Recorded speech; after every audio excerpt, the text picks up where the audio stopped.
1992 यानी 1992 भारत के financial history में एक टर्निंग पॉइंट था। ये वो साल था जब पूरा देश एक बहुत बड़े फाइनेंशियल फ्रॉड से हिल गया। ये था हर्षद मेहता स्कैम, एम्बिशन, लालच और धोखे की कहानी जिसने इंडियन स्टॉक मार्केट की नींव हिला दी। एक charismatic stock broker Harshad Mehta ने जो किया, उसने नए फाइनेंशियल सिस्टम की कमजोरियों को एक्सपोज कर दिया और इंडिया के इकोनॉमिक लैंडस्केप पर एक गहरा निशान छोड़ दिया। इस स्कैम का पैमाना बहुत बड़ा था। हजारों करोड़ रुपए बैंकिंग सिस्टम से निकाल लिए गए, जिससे लिक्विडिटी क्राइसिस पैदा हो गई और इन्वेस्टर कॉन्फिडेंस टूट गया। इस स्कैम ने इंडिया के फाइनेंशियल इंस्टीट्यूशंस की इमेज खराब कर दी और रेगुलेटरी ओवरसाइट पर सीरियस क्वेश्चंस उठाए। इस स्कैम का असर पूरी इकोनॉमी पर पड़ा, बिजनेसेस, इन्वेस्टर्स और आम आदमी सब पर। हर्षद मेहता स्कैम हमें याद दिलाता है फाइनेंशियल मार्केट्स में ट्रांसपेरेंसी और अकाउंटेबिलिटी की इंपॉर्टेंस का। ये हमें स्ट्रॉन्ग रेगुलेशंस और केयरफुल ओवरसाइट की जरूरत बताता है ताकि ऐसे बड़े फ्रॉड्स को रोका जा सके। ये स्कैम एथिकल कॉन्डक्ट के महत्व और फाइनेंशियल सेक्टर में ईमानदारी के कल्चर को बढ़ावा देने की जरूरत को भी हाईलाइट करता है। हर्षद मेहता स्कैम की कहानी सिर्फ फाइनेंशियल रॉन्ग डूइंग की नहीं है। ये एम्बिशन, लालच और आसान पैसों के लालच के बारे में एक ह्यूमन ड्रामा है। ये एक ऐसी कहानी है जो आज भी फैसिनेट करती है और एक कॉशनरी टेल का काम करती है। हर्षद मेहता, जिन्हें अक्सर द बिग बुल कहा जाता था, इंडिया के सबसे बड़े फाइनेंशियल स्कैम के मास्टरमाइंड थे। गुजरात के एक मिडिल क्लास फैमिली में जन्मे मेहता की अर्ली लाइफ आम सी थी। वो 1980 के दशक में इंडिया के फाइनेंशियल कैपिटल मुंबई आए, बूमिंग स्टॉक मार्केट में अपनी किस्मत आजमाने। एक जॉबर के रूप में शुरुआत करके वो जल्दी ही आगे बाराज गए, मार्केट ट्रेंड्स को समझने और लूप होल्स का फायदा उठाने की अनकैनी नैक दिखाते हुए। मेहता का राइज बहुत तेज था। उन्होंने एक लार्जर देन लाइफ पर्सोना बनाया, अक्सर फ्लैम्बॉयंट कपड़े पहने और अपनी लग्जरी कार में बॉम्बे स्टॉक एक्सचेंज पहुंचते। उनके कैरिस्मा और ऑडेसिटी ने कई लोगों को आकर्षित किया और वो जल्द ही स्टॉक मार्केट में एक प्रोमिनेंट फिगर बन गए। वो अपने अग्रेसिव ट्रेडिंग स्टाइल और मार्केट सेंटिमेंट को इन्फ्लुएंस करने की एबिलिटी के लिए जाने जाते थे।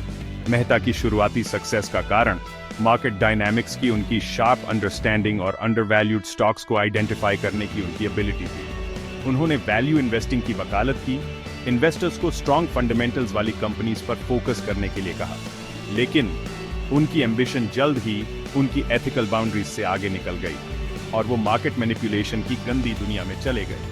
एक श्रूड इन्वेस्टर से एक मास्टर मैनिपुलेटर बनने का मेहता का ट्रांसफॉर्मेशन उनकी जिंदगी में एक टर्निंग पॉइंट था और उन इवेंट्स की शुरुआत थी जो उनके डाउनफॉल का कारण बने। उनकी कहानी एक क्लासिक एग्जाम्पल है कि कैसे जल्दी अमीर बनने का लालच सबसे इंटेलिजेंट लोगों को भी करप्ट कर सकता है। स्टॉक मार्केट में हर्षद मेहता की शुरुआती सक्सेस वैल्यू इन्वेस्टिंग की उनकी अंडरस्टैंडिंग पर बेस्ड थी। उन्होंने स्ट्रॉन्ग ग्रोथ पोटेंशियल वाली अंडरवैल्यूड कंपनीज को आइडेंटिफाई किया और उनमें हेविली इन्वेस्ट किया, जिससे उन्हें काफी प्रॉफिट हुआ। इस अप्रोच ने उन्हें क्रेडिबिलिटी दिलाई और इन्वेस्टर्स का एक लॉयल फॉलोइंग अट्रैक्ट किया। हालांकि मेहता की एम्बिशन ने जल्द ही एक डार्क टर्न ले लिया।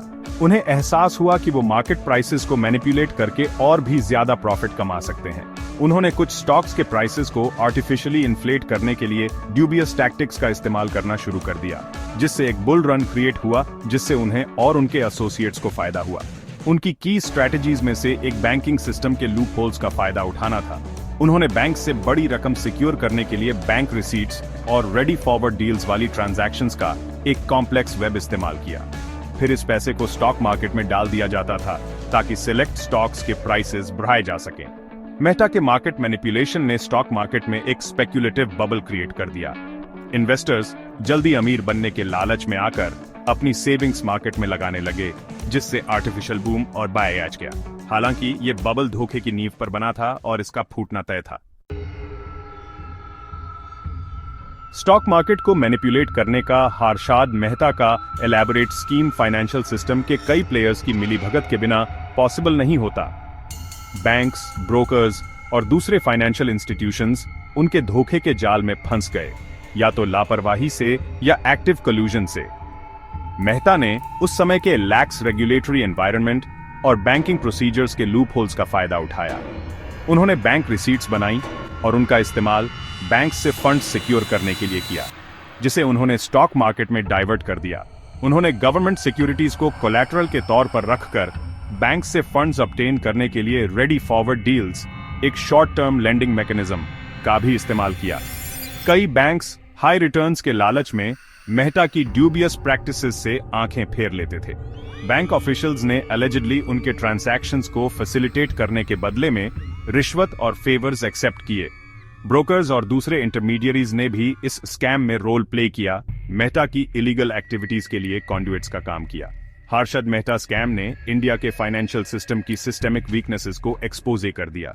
इसने एडिक्वेट रेगुलेशंस की कमी, इफेक्टिव ओवरसाइट मैकेनिज्म्स की एब्सेंस और बैंक्स के फ्रॉड और मैनिपुलेशन के प्रति वल्नरेबिलिटी को हाईलाइट किया।